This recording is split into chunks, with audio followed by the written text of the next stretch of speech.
ऐ खुदा आया हूँ तेरे दर पे, है मुझे मांगना सजदे में। ऐ खुदा आया हूँ तेरे दर पे, है मुझे मांगना सजदे में। जुल्म की बादशाह का खात्मा कर और हमें इंसाफ दे। हाय गाइस, मैं उस चीज चुरापा भी देख ड्रीमी चीज। बहुत दिनों की बात है, एक लालची व्यापारी रहता था एक गांव में। एक दिन रात को जब व्यापारी का काम करके वो घर लौट रहा था, तभी एक थैली खोदी उसने कहीं पर। वो थैली ढूंढता हुआ रास्ता पकड़कर वहां तक गया जहाँ वो व्यापारी का काम कर रहा था, पर उसे मिला नहीं।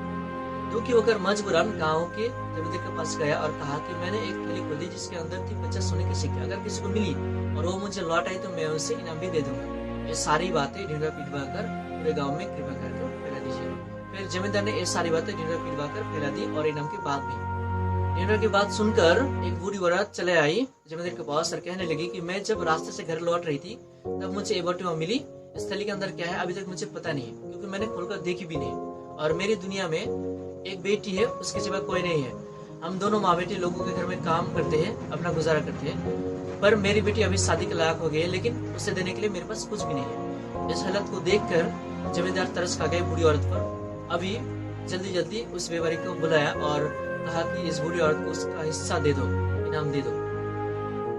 व्यापारी ने तो उस सिक्के को गिनना शुरू किया तो सब ठीक ठाक है, पर जब इनाम की बारी आए तो वो बहाना करने लगे। फिर एक आरोप लगाना शुरू किए उस बुरी औरत पर कि इस थैली के अंदर और भी 40 चांदी के सिक्के थे जो बुरी औरत ने निकाले, मैं वही उसे इनाम के तौर पर दे रहा हूँ, ठीक है।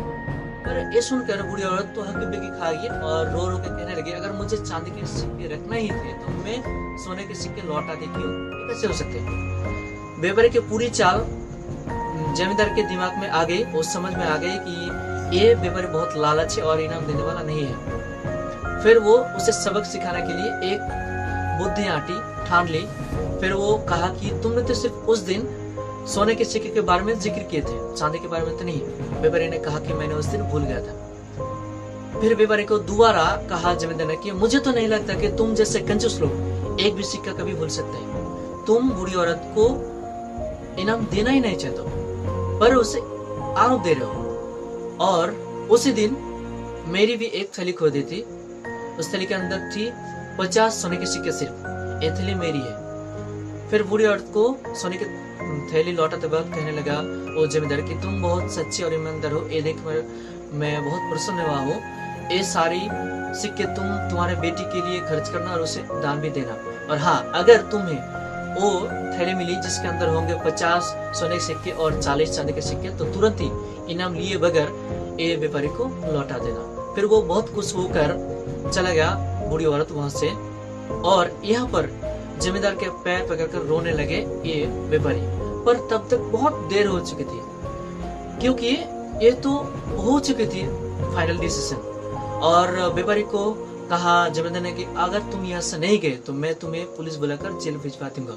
फिर रोते रोते वहां से चले गई वो व्यापारी और फिर पछताने लगा अपने किए हुए कर्मों पर। हालांकि दुनिया में लगातार दिन ब दिन लालच और भ्रष्टाचार बढ़ रहे हैं, लेकिन जब हम ऐसे घटना रियलिटी में, सोसाइटी में, दुनिया में देखते हैं, तब हमें यकीन हो जाता है कि अभी भी दुनिया में सच्चाई, ईमानदारी और वफादारी है। और सच्चे आदमी कभी ये नहीं सोचते कि सारे दुनिया बुरे तो हम क्यों अच्छे होंगे। वो लोग ये सोचते होंगे कि अगर सारे दुनिया बुरे होंगे फिर भी हमें सच्चा होना पड़ेगा। इसकी जरूरत है दुनिया वालों को।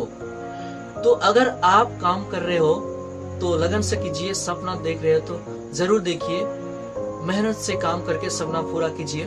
और मेरी ये बात भी आप लोग जरूर याद रखिए, जो आपको मोटिवेट कर देने वाली बातें हैं कि सूरज की तरह चमकने के लिए उसी की तरह जलना, चांद हासिल करो हाथों में, कि दुनिया से आपको जाना। मेरी ये स्टोरी आपको कैसे लगी कमेंट में जरूर बताना। अच्छी लगी तो दोस्तों के साथ शेयर करना, लाइक करना। और मिलते हैं दूसरे वीडियो पे, तब तक के लिए थैंक यू।